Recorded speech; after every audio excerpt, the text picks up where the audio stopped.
So this is my review of the 2019 Volkswagen Golf. I rented this from Thrifty Car Rentals. Anyways, I've been quite busy lately, so I know I've been promising to do reviews on these various car rental companies that I've dealt with, such as Thrifties, Dollar Rent-A-Car, as well as Hertz, and also do a review on Priceline, which is the website that I rented this car through. Don't worry, I haven't forgotten about those. Those are coming soon. It's just I've been quite busy lately. So, but getting back to the 2019 Volkswagen Golf. So anyways, this is my first time ever driving a Volkswagen. And I must say it's quite different from other. It's different in some ways from other cars that I've driven. Like a few things that I find rather peculiar, even annoying about it. One of the things I've noticed, it's done this to me twice. I don't believe there's anything wrong with the car. I mean, this car only has something like 41 or 45,000 kilometers on it. But the thing I've noticed that's done to me twice, just did it to me now, is as soon as I put it in park, like I just finished backing into a parking spot, as soon as I put it in park, it just turned itself off. Like I was thinking, the first time it did it, I was thinking this car sounds very quiet, and it was kind of cold out and windy out when it did this to me yesterday. So I had the heater going, and I was wondering, why the hell is the heater blowing cold air all of a sudden? And I was adjusting the heater and everything, and trying to figure out why the hell it's blowing cold air, and wondering, am I going to have to take this car back and exchange it because the heater's not working properly? And then I just decided, okay, I'll put it into drive to try moving it to see if that will get it heated up. I put it in drive, realized the car was turned off. So, yeah, it's a weird quirk about this car that I notice, is that when you turn it up, as soon as you put it in park, sometimes it will just turn itself off. It hasn't done that to me every time I put it in park, but sometimes as soon as I put it in park, it will just turn itself off. So I find that rather annoying. Like, I don't know if there's some kind of override or if there's something that you can do to the car to override that and make it not turn itself off like that as soon as you put it in park. I can't be bothered to check the owner's manual or go through Google to try and troubleshoot that, but it's not the end of the world. It's not a big deal. I can just start the car back up. Not a big deal, but it's just kind of peculiar and a bit annoying and unexpected, I guess. And talking about starting the car too, another thing, when you go to start this car, it's an automatic. When you go to start it, you have to put your foot on the brake to start it. Even though it's an automatic car, like I'm used to with a stick shift car, having to push in the clutch to start the car up. But with this car, even though it's an automatic, you have to put your foot on the brake, push down on the brake to start it up. This is only the second car I've ever driven like that. The first car I ever drove like that was the Lexus RX 350 luxury SUV. And I think it was maybe, I don't know, about a 2018 or 2019 that I drove like that you had to put your foot on the brake to start it up. So yeah, I find that kind of peculiar, and I don't really understand the reason behind that, but whatever. It's not a big deal. I just find it kind of peculiar. In terms of the car itself, like I've heard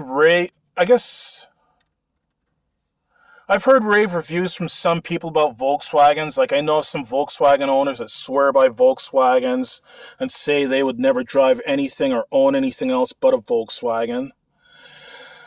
Honestly, to me, I find it to be a very ordinary car. I personally don't see anything special about this car. Like,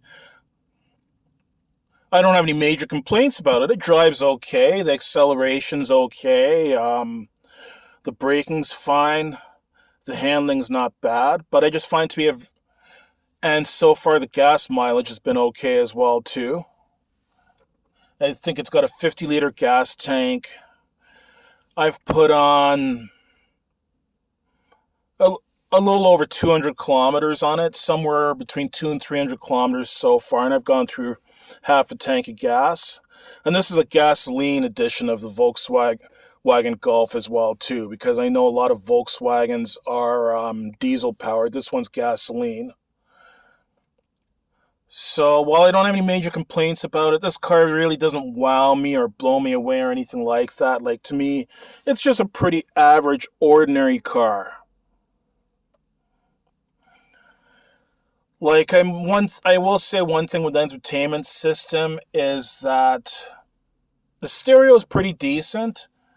It pumps out a decent amount of power. It's got a decent amount of bass. It's got a rich bassy sound to it.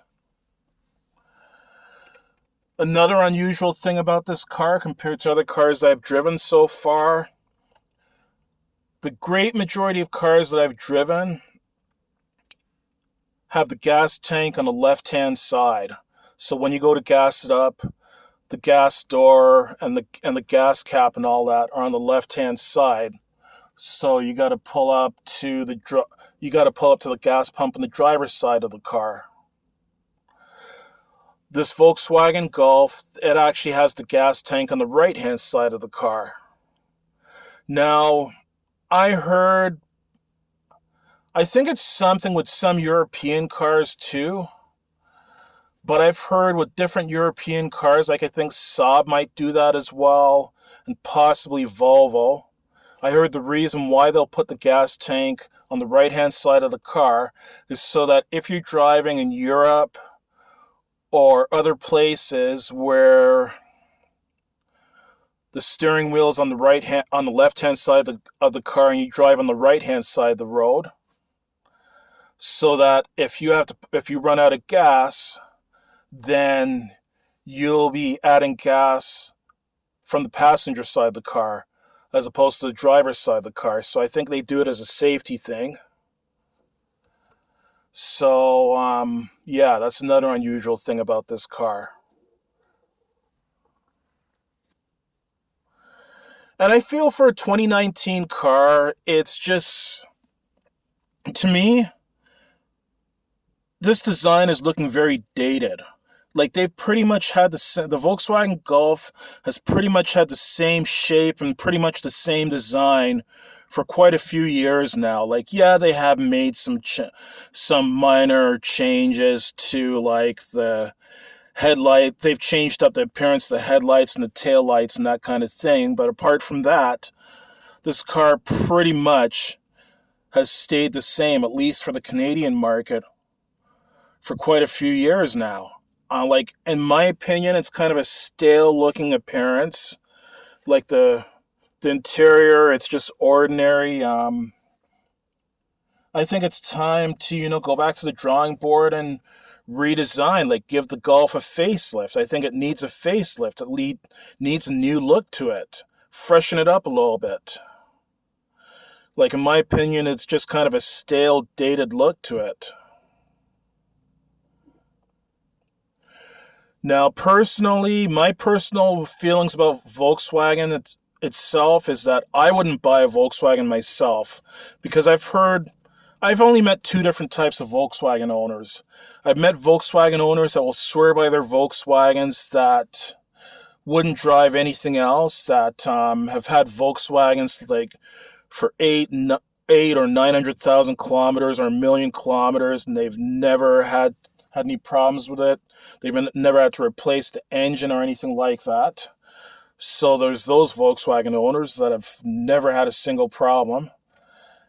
And then I've come across other Volkswagen owners that have had nothing but problems with their Volkswagens. I still remember several years ago, this one girl I know of, she bought herself a Volkswagen Golf, and it was her very first car that she ever bought. She was just like, I think, 19 years old at the time, 19 or 20 years old. She was all happy and about it and everything. Right away, when she bought this car, it stalled out on her and she had to take it into the shop to get it fixed. So that kind of sucked. I know of a guy that I used to work with as well, too. I knew him through work. I think he had a Volkswagen Jetta, I believe. I believe it was a 2003 Volkswagen Jetta. And this was going back to something like around 2000, 2007, 2008. So this car was only 4 or 5 years old at the time. So this is not something that happened in 2020.